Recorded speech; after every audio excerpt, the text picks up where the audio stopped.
Justice? Perversion of justice. Misusing the justice system to hide clergy abuse, but also within their own rules and yeah. Did you been hurt when you was young? From who hasn't? No, okay. Me personally, no. No. I'm not a victim of child sex abuse, but No. I learned not by the church. No, not by the church. But I and really not in any real, like nothing to talk about. No, not but I'm so sorry, but Yeah. it's just to learn. Yeah. Because Oh, yeah. I'm learning to Right. get in church as well. Right. And I got children, grandchildren. Right. Well, it does And happen. It's good to It does know. happen, Yeah, it's yeah. good to So, know. yeah. If you, and I am a teacher. Yeah. And it's good to know if you learned. Yeah. Well, if you was abused. Yeah, but me when- personally, no. No. And certainly not by the church here.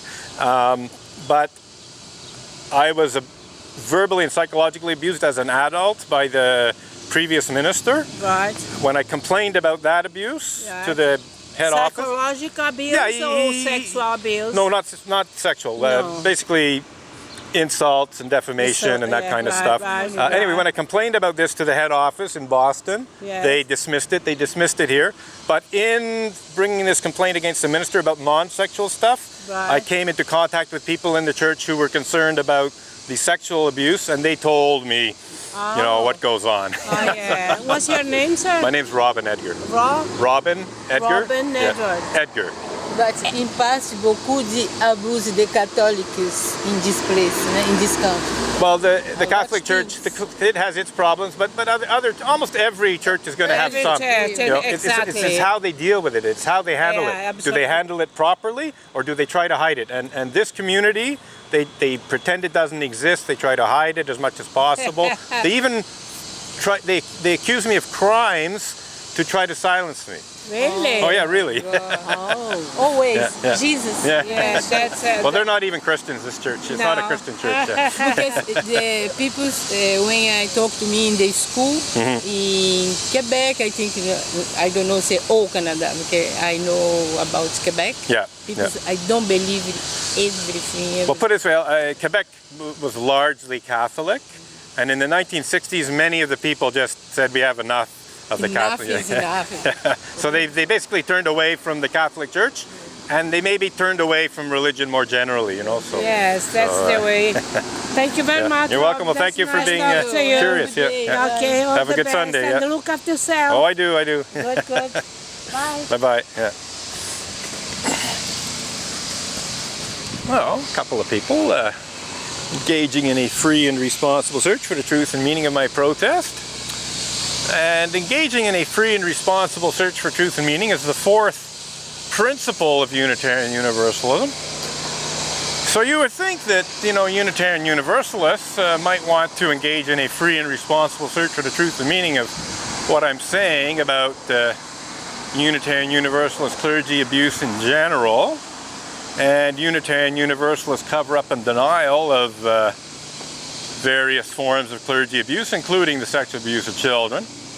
But no, they prefer to wallow in willful ignorance and deep psychological denial. They don't really want to know the truth, because then they'd have to deal with it. And they don't want to deal with the truth. They clearly do not. So instead, they try to silence me, bring ridiculous criminal accusations against me to try to intimidate me into silence, or even force me into silence. And unfortunately, I don't respond well to that kind of intimidation. The more they try to silence me, the more I speak out. Sometimes I am partially silenced because of their perversion of justice, but I basically am able to continue to speak out in other ways. So I think we're probably going to wrap this up soon. We've had some pretty good positive responses from the public. No negative responses that I can think of. Thank you. So I just got a fist in the air from this young woman. Positive. So yeah. Anyhow, so overwhelmingly positive response from the public this morning. And I can't even think of a negative response, even from Unitarians so far. I might have missed something, but I certainly haven't had my picket sign stolen, certainly haven't been pushed or shoved or spat at like I was last week by a certain Montreal Unitarian. Haven't had any bullshit complaints to the SPVM called in against me, not that I know of. I mean, maybe somebody did call in a bullshit complaint and they told them to buzz off, which is what they should do. Anyhow, yeah, I think I'm feeling pretty good about today's protest. I've actually been giving some thought to suspending the protest in the summer months. I almost didn't come last Sunday, but I'm really glad I did, because that interaction that I had last Sunday, both with the belligerent and obnoxious Montreal Unitarian woman who was trying to confiscate my picket signs and throwing them into the street and generally being an asshole and spitting at my camera and so on, you know, that was worth having some good video footage of to show the attitude of some Unitarian Universalists, the bad attitude, but also the interaction with the police. You know, honestly, as far as I'm concerned, Station 11 should have just told this woman, well, look, he's just protesting, he has every right to do what he's doing, but I don't know what she told him. She might have fed them some bullshit, she might have fed them some outright lies about my behavior. But that's one of the reasons I have a camera going most of the time, is so I can show, well, this is what really happened, you know. So in any case, they came, and you know, they should have just left well enough alone. But instead they felt required to tell me that, well, at least one of them anyway, tried to pretend that my picket sign slogans are defamatory libel, and the other one said that my peaceful public protest is harassment. All I can say is that if my peaceful public protest, and indeed other peaceful public protests, are a form of harassment, well, it's a form of harassment that's protected as a fundamental human right in the Canadian Charter of Rights and Freedoms. It's part of freedom of expression. And as far as I'm concerned, you know, my protest is amongst the more peaceful of peaceful public protests. I basically just have a few picket signs, I don't make a lot of noise, I'm not shouting slogans all the time, I don't have a megaphone, although I could. I actually do have a megaphone, I just don't bring it and use it. But the SPVM persuaded me to invest in a megaphone a while back, and I did use it for a brief period. So I can always bring out the megaphone again and make some noise. But you know, it's just not really my style. My style is basically to just have a few picket signs and chalk slogans and protest quite peacefully. So if this is harassment, then pretty well every peaceful public protest is harassment. And as I said, if that's the case, then that form of harassment is perfectly legal, in my opinion.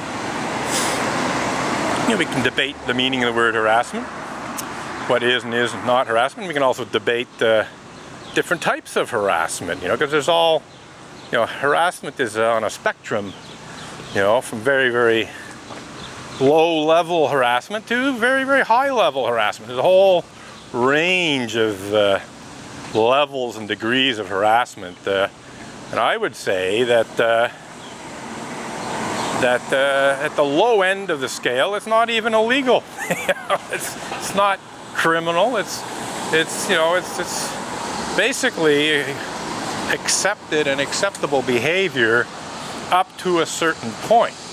You know, and there's different types of harassment. So you know, different types of harassment. Some are worse than others.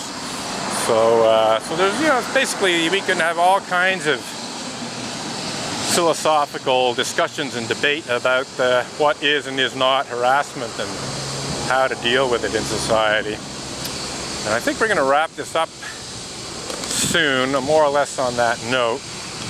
Okay, I see we're overheating here. I see we're close to the end of a half-hour segment of video. So I think we're pretty well done.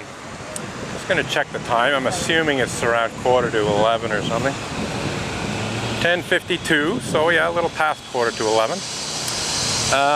So yeah, I think we're wrapping this up now.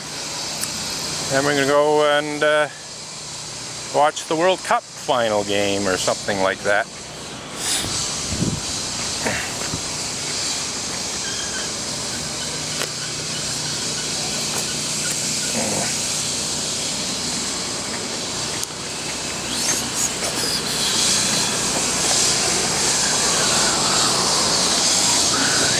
Oh, speaking of the World Cup, bon chance. So somebody wearing the French flag shirt. I'm kind of rooting for Croatia just because they're the underdogs. And you know, they've played, you know, they've been pretty good. They've also been a little on the rough side from what I've seen, you know, a little how can I put it, not the most sportsman-like perhaps, but you know, they've played very competently against some of the higher end teams there. We shall see. Yeah, so that's all of the ticket signs wrapped up. Thing's still going? Yep. Okay, so just before we go, one last look at the slogans. Unitarians cover up in the night sex abuse of children. 100% truthful statement. Got 3 chalk slogans like that. And one last look at the Unitarian Church of Montreal's mission statement, which has 0 moral and ethical content in it, and can in fact be interpreted in a very negative way. It really depends upon what Montreal Unitarians welcome and nurture, and what they inspire and what they challenge.